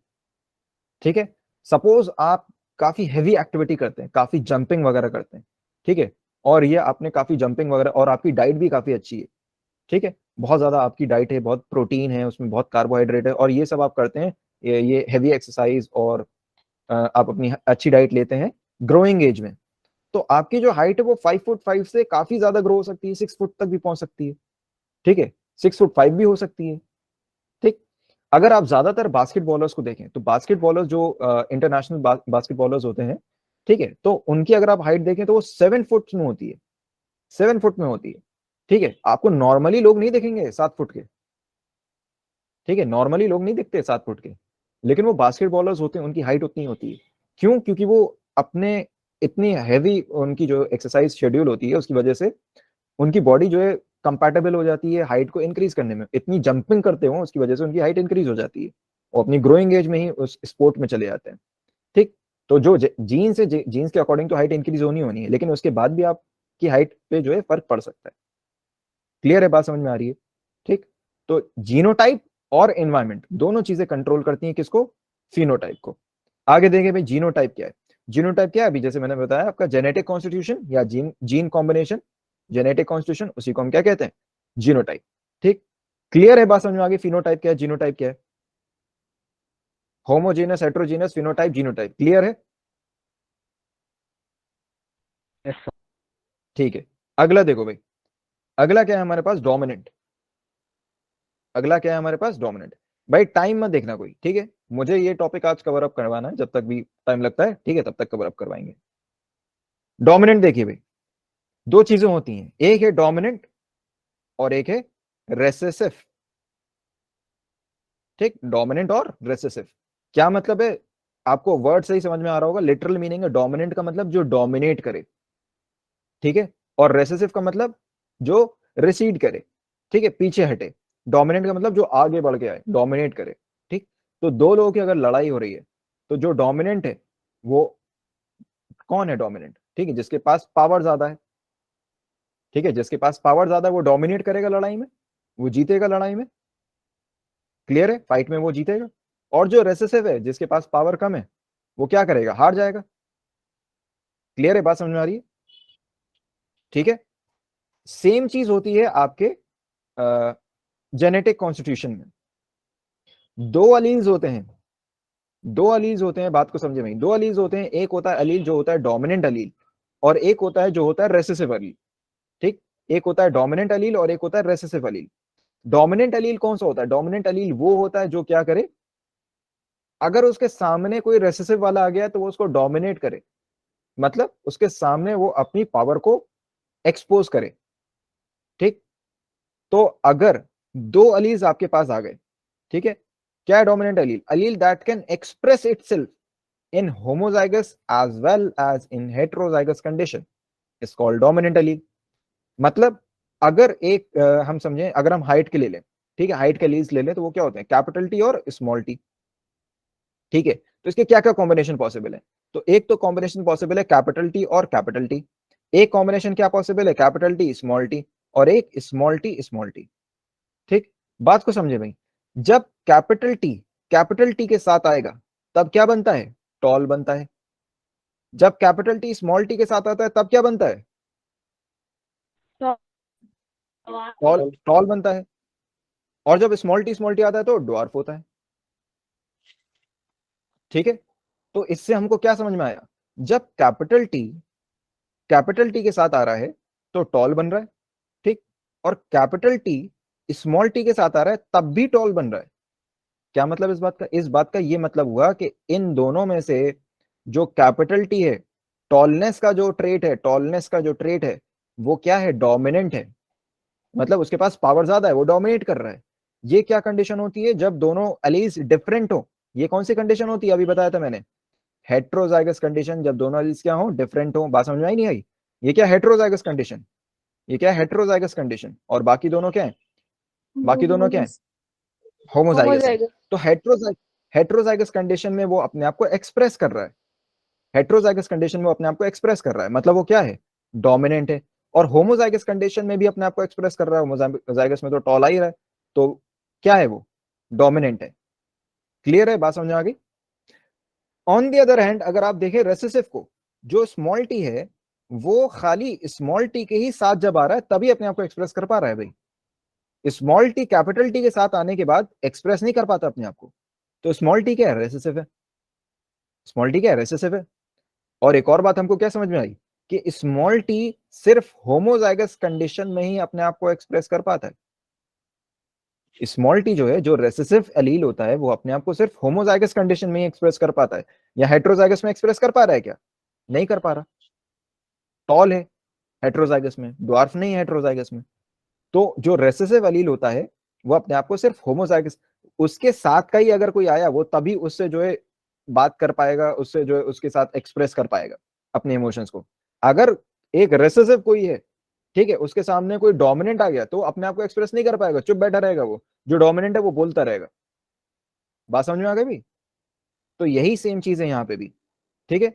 डोमिनेंट एलील क्या है, it is a gene that performs better, ठीक, डोमिनेंट वो जीन है दैट परफॉर्म्स बेटर, ठीक है। यूजुअली डोमिनेंट जीन को हम क्या कहते हैं, वाइल्ड टाइप जीन, ठीक, वाइल्ड टाइप जीन, ठीक है। बात समझ में आ गई। आगे देखें, अब बात आ जाती है रेसेसिव की, ठीक है, आपको रेसेसिव भी बता दिया, अभी सेम चीज है, ठीक है। यहाँ पे भाई इसकी डेफिनेशन है क्या, the allele that can express only in homozygous condition, सिर्फ ओनली इन होमोजाइगस कंडीशन में जो अपने आप को एक्सप्रेस कर पाए वही क्या है, रेसेसिव है। इसका एग्जांपल क्या होगा, स्मॉल टी, ठीक है, दैट इज ड्वार्फ, ठीक है, ड्वार्फ। और इसका एग्जांपल क्या होगा भाई, इसका एग्जांपल क्या होगा भाई, capital T, that is tall, ठीक। आगे देखें, एक टर्म आती है दैट इज ऑफ स्प्रिंग्स। सबको पता है क्या होता है ऑफ स्प्रिंग, बताएं भाई, बताएं भाई क्या होते हैं ऑफ स्प्रिंग।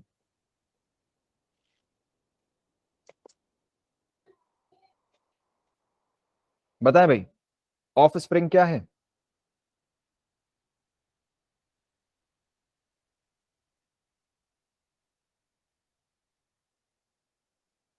कितना टाइम लगेगा भाई,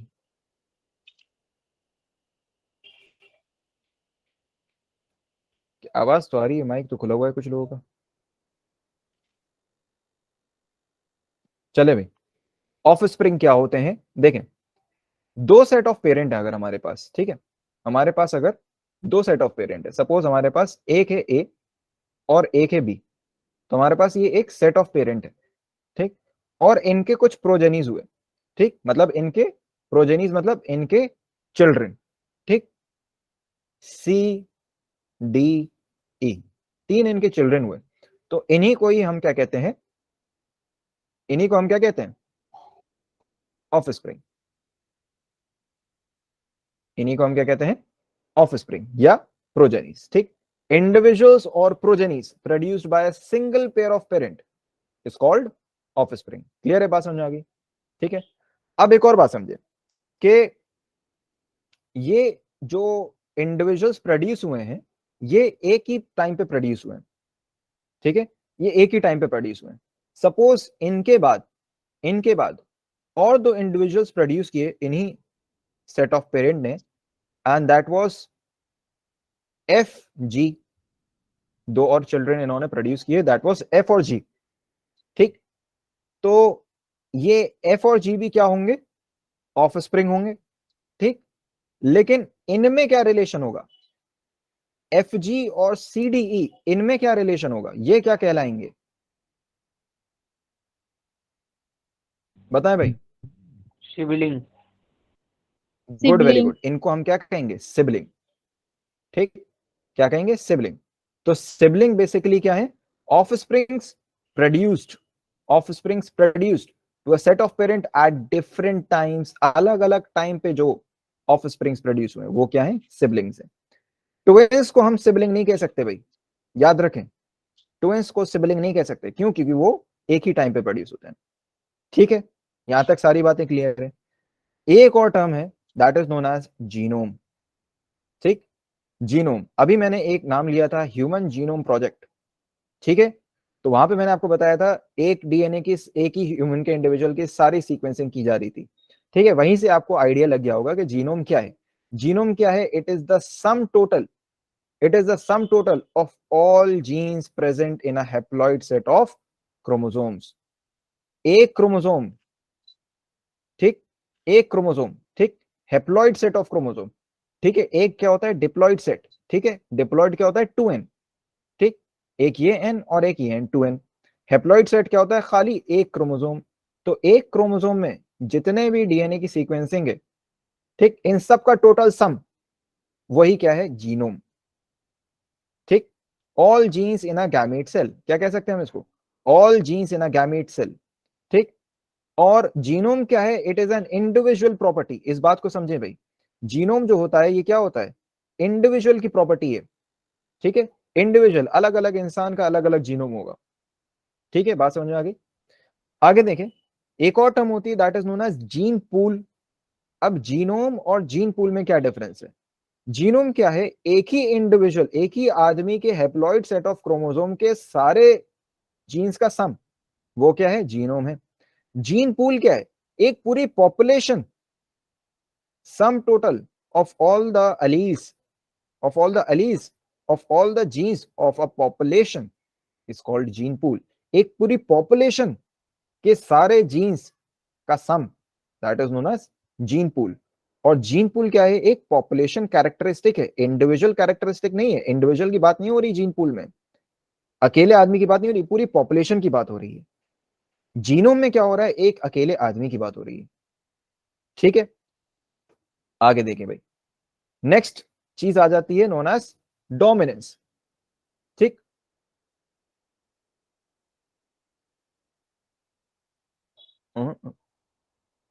ठीक है, गलत ये आ गया है, यहाँ पे क्या है? इनब्रीडिंग है ये, ठीक। वर्ड जो है दैट इज, टर्म जो है नेक्स्ट क्या है? इनब्रीडिंग,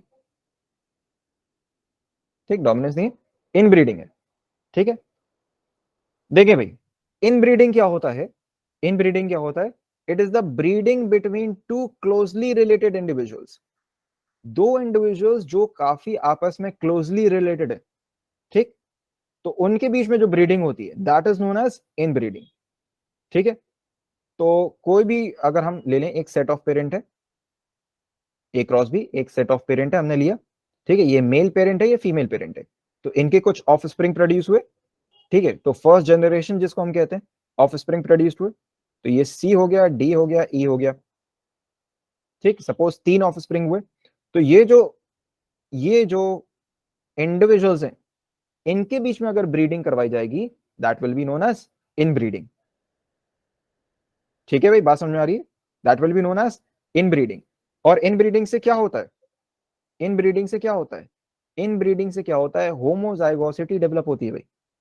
मतलब होमोजाइगस कंडीशंस के जो अरीज हैं वो डोमिनेंट कंडीशन में आने लगते हैं।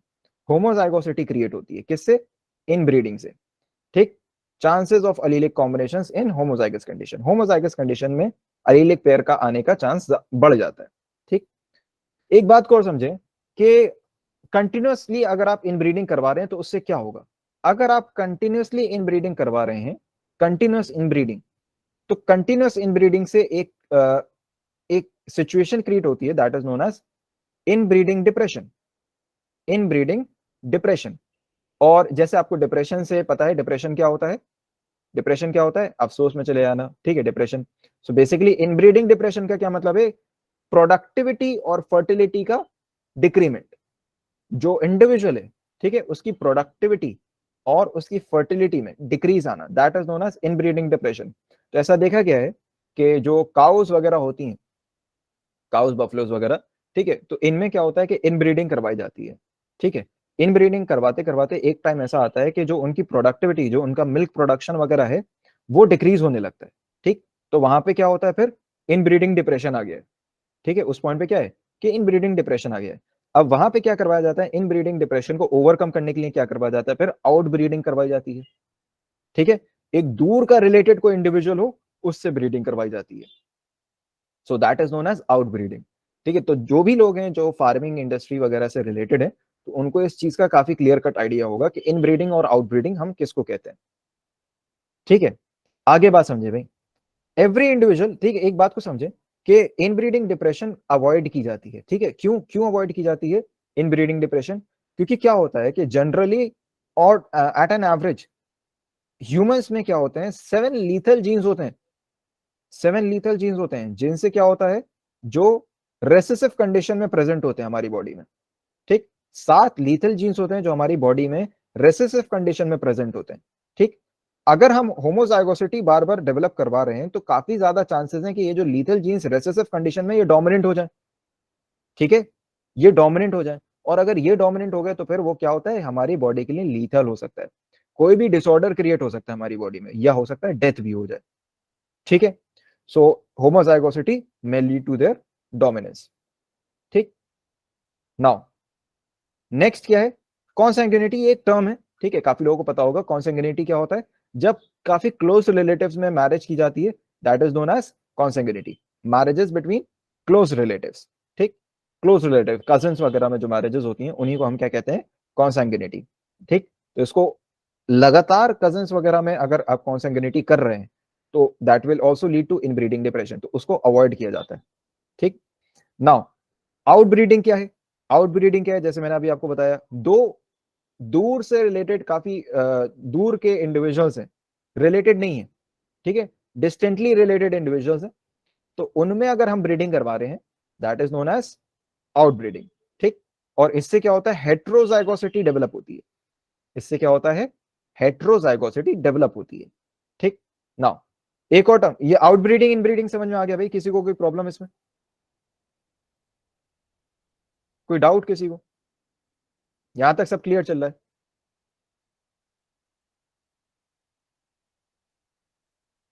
सब क्लियर है भाई? Yes sir.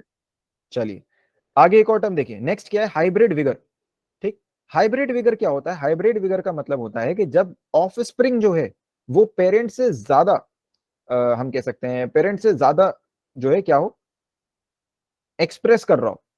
ठीक है, अपने ट्रेड्स को, अपने कैरेक्टर्स को पेरेंट से ज्यादा एक्सप्रेस कर रहा हो, उसके पास पेरेंट से ज्यादा इंटेलिजेंस हो, पेरेंट से ज्यादा हाइट हो, पेरेंट से ज्यादा हम कह सकते हैं कोई भी चीज, मतलब पेरेंट से ज्यादा हो, उसके जो कैरेक्टर्स हैं, जो एक्सपोजर है उसके कैरेक्टर्स का वो पेरेंट से अगर ज्यादा है तो that is known as hybrid vigour.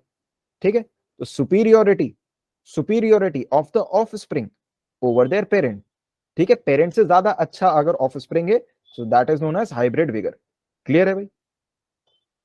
आगे देखें, नेक्स्ट एक चीज आती है that is known as pure lines. ठीक, नेक्स्ट क्या है, प्योर लाइंस। इस बात को समझे, और ये बहुत इंपॉर्टेंट चीज है भाई। प्योर लाइंस क्या होती हैं?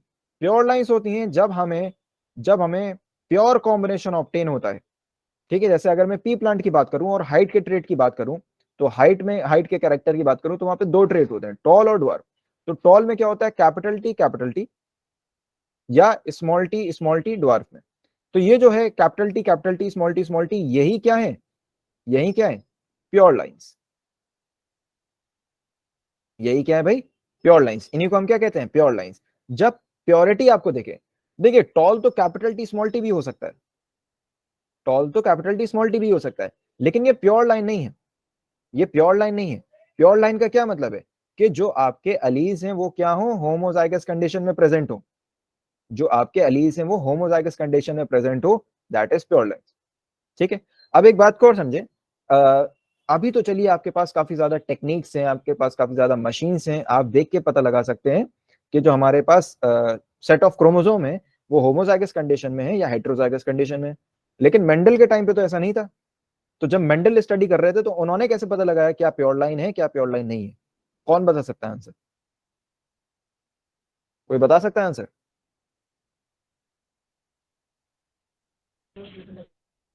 बताए भाई, कोई आंसर बता सकता है इसका?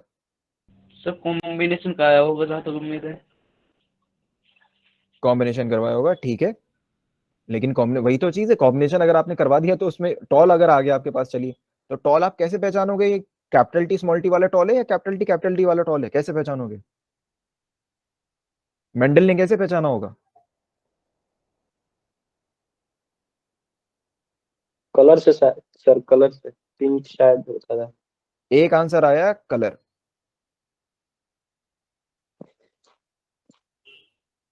कोई और कुछ बताना चाहेगा? तो क्या कलर से पहचाना होगा मेंडल ने? नहीं भाई, कलर से नहीं पहचाना। देखें क्या था जो अभी आपको पढ़ाया, दैट इज इनब्रीडिंग। ठीक, इनब्रीडिंग करके मेंडल ने पहचाना। तो कैसे?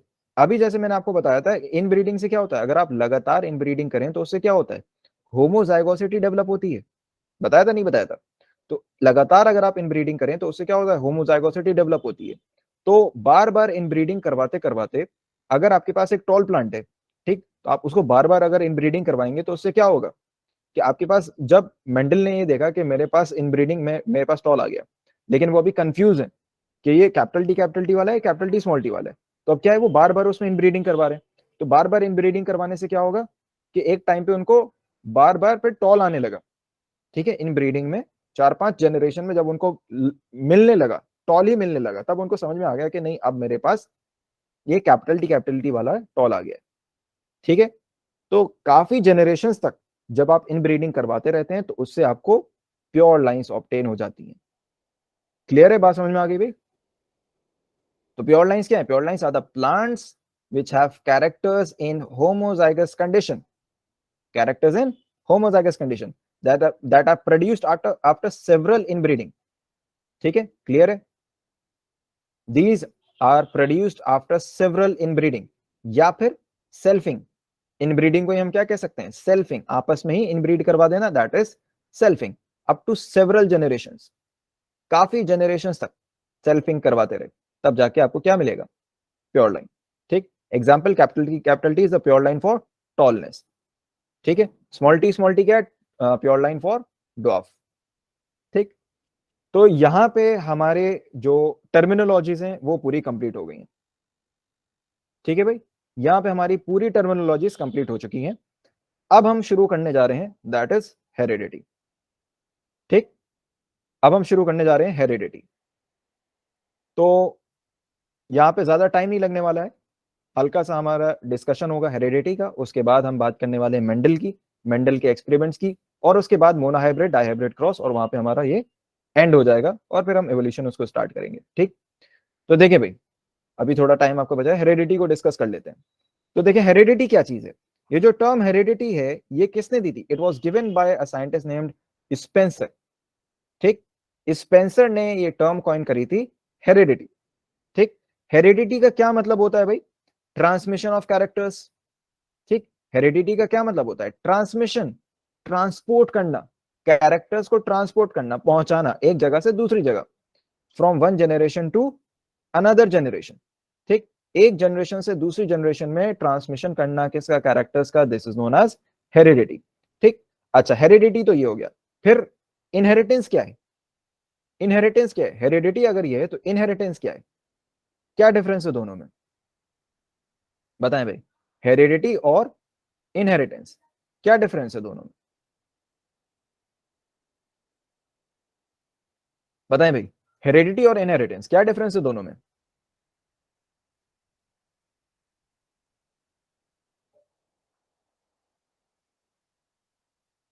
बताएं भाई, कौन बताएगा?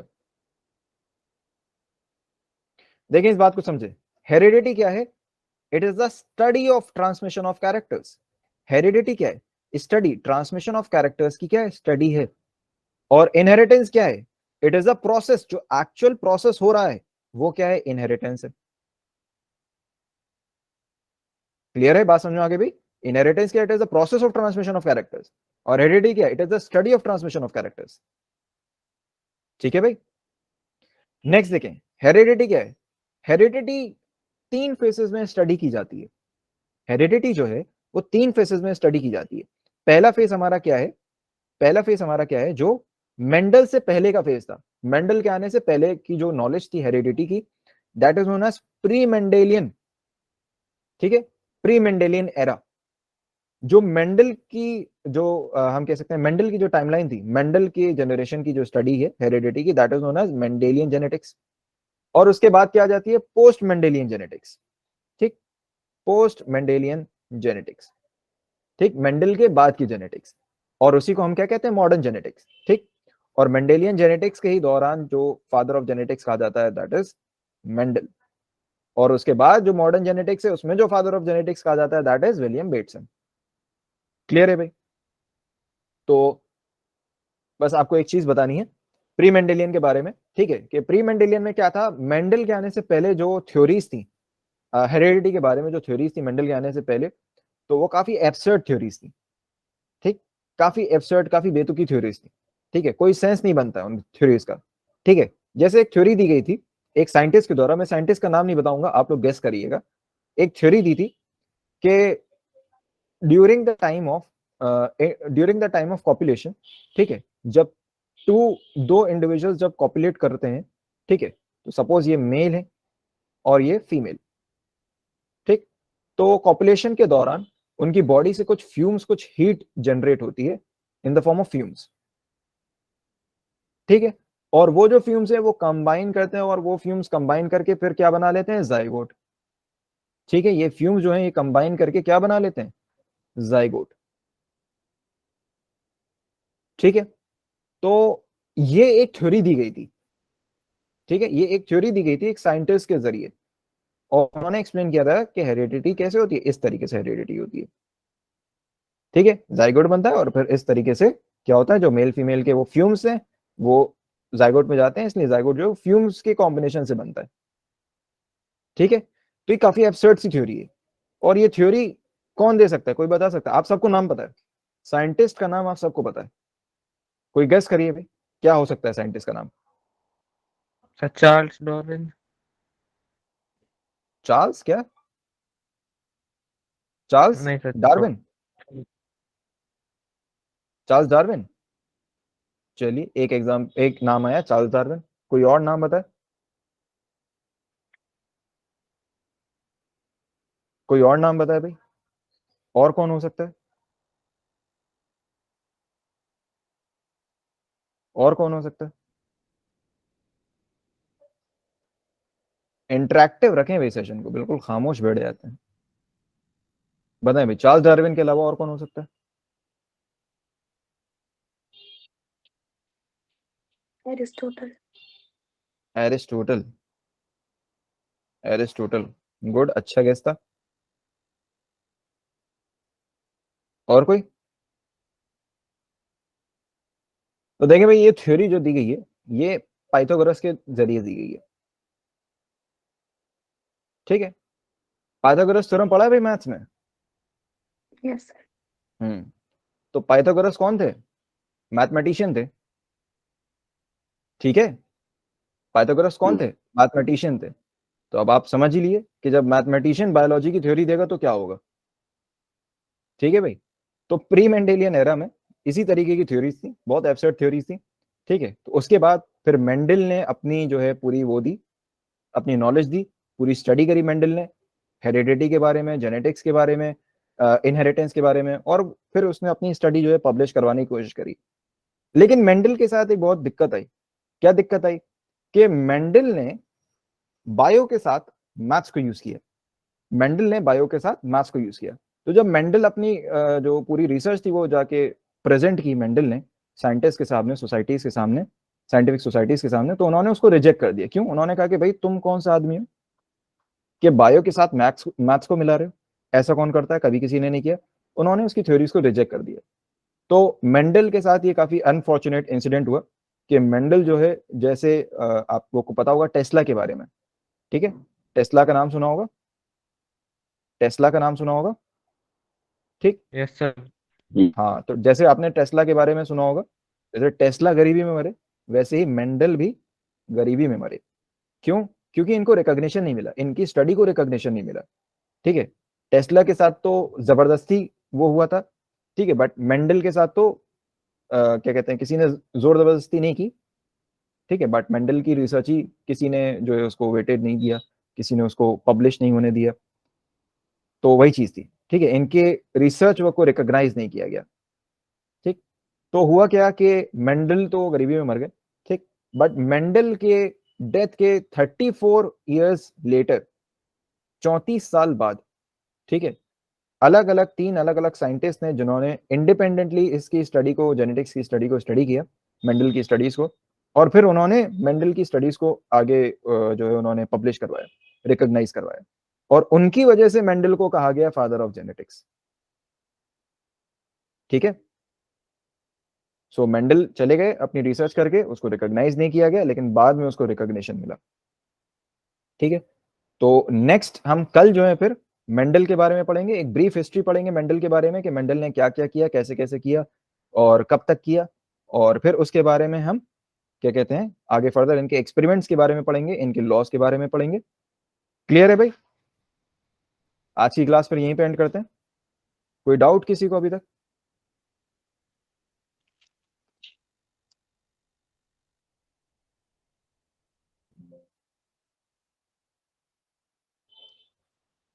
बताएं भाई, किसी का कोई डाउट?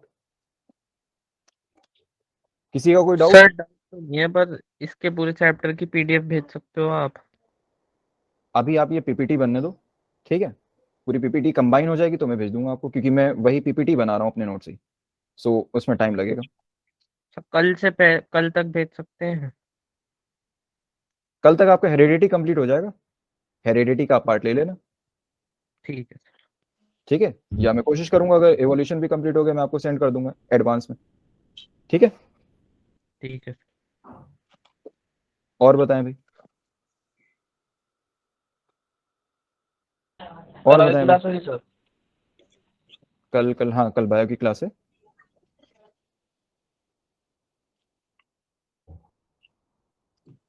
ठीक भाई, क्लास एंड करते हैं फिर। ठीक है, अस्सलाम वालेकुम सर। वालेकुम सलाम। वालेकुम सलाम। अस्सलाम वालेकुम।